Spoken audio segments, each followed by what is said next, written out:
Hi, my name is Alyssa Gallagher, and I am the Assistant Superintendent of Curriculum and Instruction for the Los Altos School District. The information that I'm going to share with you is about new, innovative additions to our educational program in the Los Altos School District. This information has recently been shared with the Los Altos School District Board of Trustees and with LAAF's Parent Board. This year, we have intentionally added additional inputs into our system, and we're excited by what we're seeing, the process that we have in place to change, and by the new outputs that we're seeing that help improve the learning experience for students. First, I'm going to focus on some new inputs into the system. This year, with the support of both LAAF and additional community donations, we have been able to hire 3 full-time instructional coaches. Ellen Kraska is our full-time technology integration coach. Cami Thorderson is our full-time innovative strategies coach, and Karen Wilson is our full-time STEM coach. These 3 individuals work to support teachers with lesson planning, looking at student data, rethinking instruction. So already between the beginning of the school year and November, our coaches have logged 250 coaching interactions. I'm pleased to share that they have made an impact already at every school site and have coached individuals at all grade levels. These interactions include a variety of types of coaching, including modeling lessons, debriefing a lesson with a teacher to talk about what has gone well and areas of improvement, instructional planning. They will do observations and provide teachers with feedback, and provide one-on-one coaching or small group coaching at the school site. In addition to our full-time instructional coaches, we have also increased the amount of opportunity for teachers to take on new learning through professional development. Specifically, last year with the funding from LAAF, we were able to launch a new iLearn initiative. We started this with our Summer Academy, where we selected 24 lead learners to participate in a week-long professional development series in the summer. The idea behind this was to give teachers the time and tools necessary to really rethink their instruction, incorporating technology seamlessly into the educational program. Our intent was not only to increase the knowledge of the 24 lead learners, but really to ensure that we had leaders on every one of our 9 campuses. This year, lead learners are acting to inspire and support colleagues on their campus, and then they will get together 3 times during the 12-13 school year to support each other and discuss how it's going. Our iLearn Summer Academy was so successful that we decided to build upon that and launched iLearn Fall. Our iLearn Fall Professional Development Series are a series of after-school classes. Generally, they run from about 3:15 to 5:30 p.m. and are on a variety of topics. This is an optional professional development series for teachers, and teachers can opt in to any or all topics that are of interest to them. Thus far, we've offered 8 topics, including project-based learning, digital storytelling, design thinking, e-portfolios, visual thinking, and Edmodo. And so far, we've had 77 teachers, or 30% of our teaching staff, opt in to 1 or more classes. We're really trying to focus on providing a wealth of opportunities to differentiate the learning for our teachers. So we're not offering these expecting that every teacher will take every course, but we're offering a range of courses hoping to provide enough opportunities that there is something of interest for every teacher in our district to help them move to that next place in their professional practice. In addition to the optional professional development, we also have job-embedded professional development. And this year, with the LAF parent donation, we've been able to host a series of professional development days for all of our K-4 teachers. We're specifically asking our primary teachers to rethink instructional practices. For kindergarten teachers, we have 1-day plan that will occur in March, and for grades 1st through 4th grade teachers, we have a series of 3 days. The teachers actually completed their first day last week, and we have 2 upcoming days in January and in April. In addition to the Rethink initiative, we have other targeted initiatives, both with small groups of teachers in Los Altos. Some examples of those are we are specifically focusing on increasing access to technology for our special education teachers and ensuring that they know how to best use technology to support the individual needs of their students. We're also continuing to support our blended learning initiative. Blended learning is specifically right now focused on math instruction utilizing Khan Academy. And while we're continuing to support all of our teachers in grades 5 and 6, this year we're specifically focusing on teachers new to the grade level, new to the district, and our junior high math teachers. And then all of our Los Altos teachers are involved in upgrading units of instruction. And this upgrade is tied directly to Common Core standards. So we're helping teachers to rethink instructional practices and move towards the Common Core standards. In addition to professional development and instructional coaches, we have some new instructional supports this year. This year we've been able to launch innovative teacher grants, and for these grants, they are extremely wide open. We'll have 3 cycles this year. We just completed cycle 1. They provide an opportunity for teachers to apply for funding to support an innovative idea that they have for their classroom or for their grade level that they believe will support improve student learning. The idea behind this is that the entire district can learn from a few small initiatives, and I'll share a few examples later on in the presentation of the first grants that we've actually awarded. We're also pleased this year that we've been able to add small group literacy aids to our first and second grade classrooms. These aids are funded by LAAF, and they push in 4 days a week for 45 minutes at a time to specifically support small group guided reading and guided writing instruction. In addition to those aids, we've had a donation from Google of 600 Chromebooks, and these Chromebooks are in the 5th and 6th grade classrooms, which have enabled us to be a one-to-one district in those grade levels. So those are the new inputs that we've had into our system since the start of the school year. And as I mentioned before, it's really a process. Changing mindset is what we're after, and we're actually excited about what we're seeing and what we're hearing. And I want to share a few examples of some conversations that I've had with teachers and quotes that they've shared. So overall, I think that teachers are really inspired to rethink their instruction. They're excited with the direction that we're headed as a district, and that is reflected in the feedback that they're giving us. So here are just a few examples. The conversations I'm hearing around campus are so exciting, changes in the air. I love that we have the freedom and support to create and think about our teaching differently. And then teachers expressing how excited they are, not only that we're encouraging all teachers to rethink their instruction, but that we're providing the support necessary, the time, the professional development, and the coaching in order for it to happen.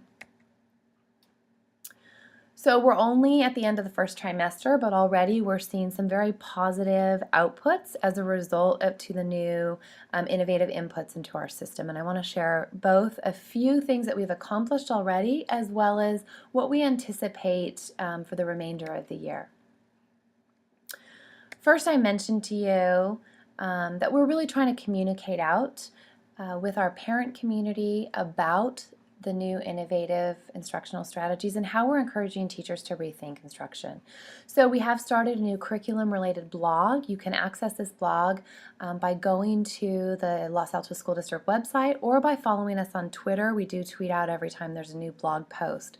We started the blog in about late August, and already we've had over 3,800 visitors. So clearly something that we're doing and writing about is resonating not only in our community but with a wider audience. If you haven't checked out our curriculum blog, I would encourage you to do so. I also mentioned through our iLearn program we have lead learners out on all of our sites, and these lead learners were charged with sharing their knowledge that they learned in the summer academy, and then we asked them to inspire their colleagues. Now this has been very different than other professional development initiatives in that we didn't give teachers a list of things that they must go out and accomplish. We simply ask them to be creative and to think through what would be the best support knowing their colleagues and their school culture at their site. I believe because we left it very open-ended, we are seeing incredibly creative supports for teachers by teachers. We've heard of examples where a teacher has created a Genius bar before school and is available starting as early as 7 a.m. to support colleagues on either how to use a technology, how to rethink instruction, or just somebody to bounce ideas off of. I've also heard of another site where they've created happy hour groups to meet after school and to talk through new applications of technology. So it's really exciting to see what our teachers are creating, and we'll be excited to see at the end of the year what type of impact these lead learners have had. Each of our lead learners are documenting their experience in an e-portfolio. They're documenting both what they're learning this year as a learner, how it's impacting their teaching, and how they're sharing that knowledge with their colleagues. And then with the foundation grant, we'll be able to recognize their work with an additional stipend based on the amount of impact they've had on their staff.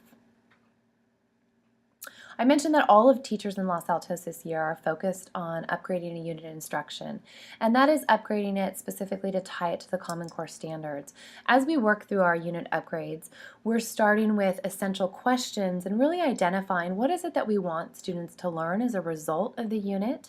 We also then ask teachers to focus more on assessment. So now that they've identified through the essential question what do they want students to learn, how are they going to assess whether or not students have learned that core content or grasped that essential learning. And so we've asked teachers to really focus on and rethink assessment. We've done some work on that in our last elementary minimum day.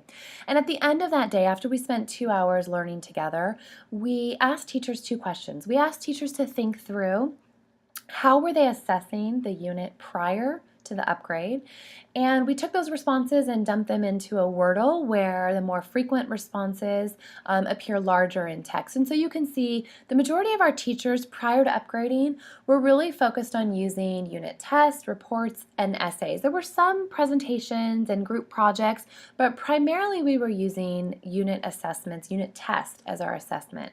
We then asked teachers to share the same question, but now that you've focused on upgrading a unit and rethinking your assessment practices, how are you going to assess students now on this particular unit of instruction? And as you can see, after a few hours of professional development, we have a lot of different types of assessments being used.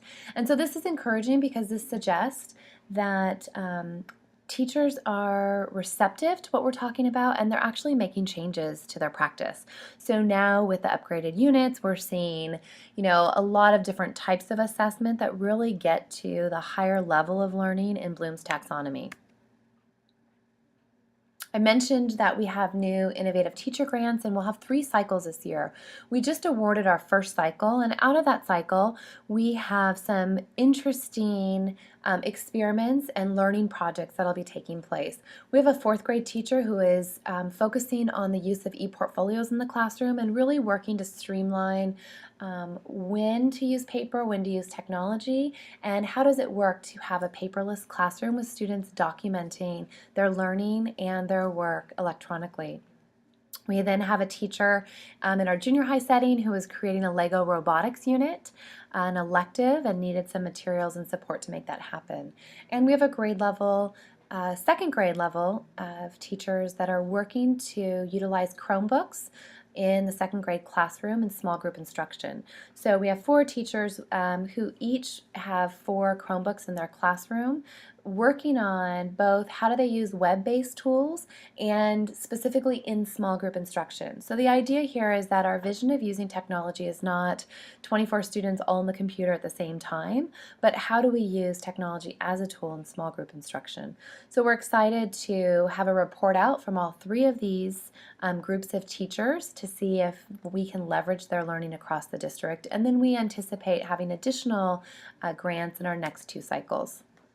Those are a few of the things that we've accomplished thus far, but I also want to share with you just what we anticipate as a result of increased professional development and increased coaching.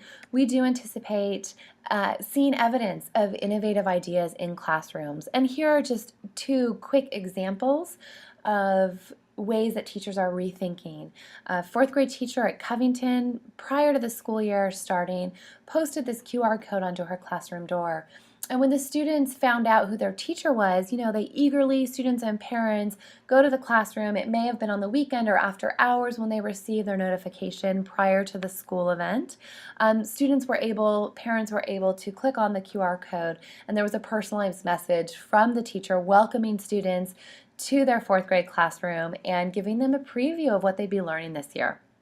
We also have an example of a teacher at our Loyola school who's having students actively tweet out about their learning. It's a great communication tool for their parents and the wider community.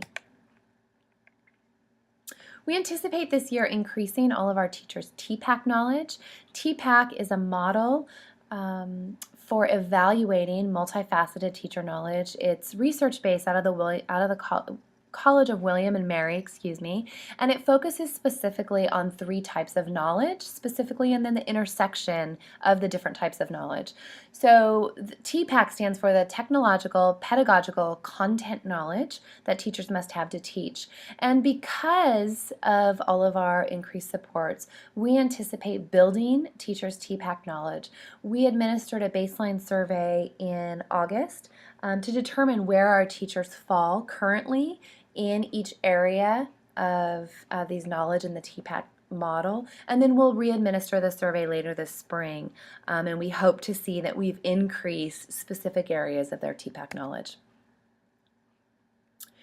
We also anticipate great outcomes from teachers rethinking their instruction to upgrade their units. So as I mentioned, we have teachers starting every unit with essential questions, a lot more project-based learning, teachers using new and innovative strategies, and then different types of assessments. So while teachers may be upgrading many units this year, for the purposes of our professional development, we have asked every teacher to choose one unit that they will not be teaching until later this spring so that we can go through a very intensive collaborative planning process together. So we anticipate these units to be finalized and ready to teach later this spring. It'll be exciting to see what happens as a result of those. And then, of course, everything that we're working on is focused on improving the student learning experience. So we do anticipate seeing increased student engagement across all of our schools and all of our classrooms. And here are just a few examples of how that might look different.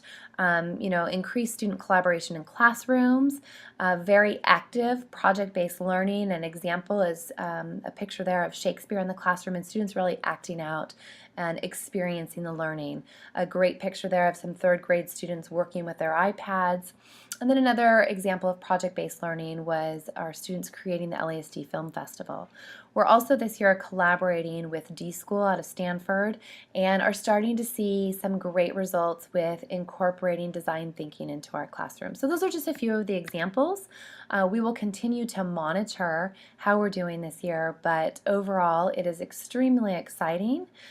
We are very grateful and thankful to the LAF and all of the parents who have contributed to make this possible.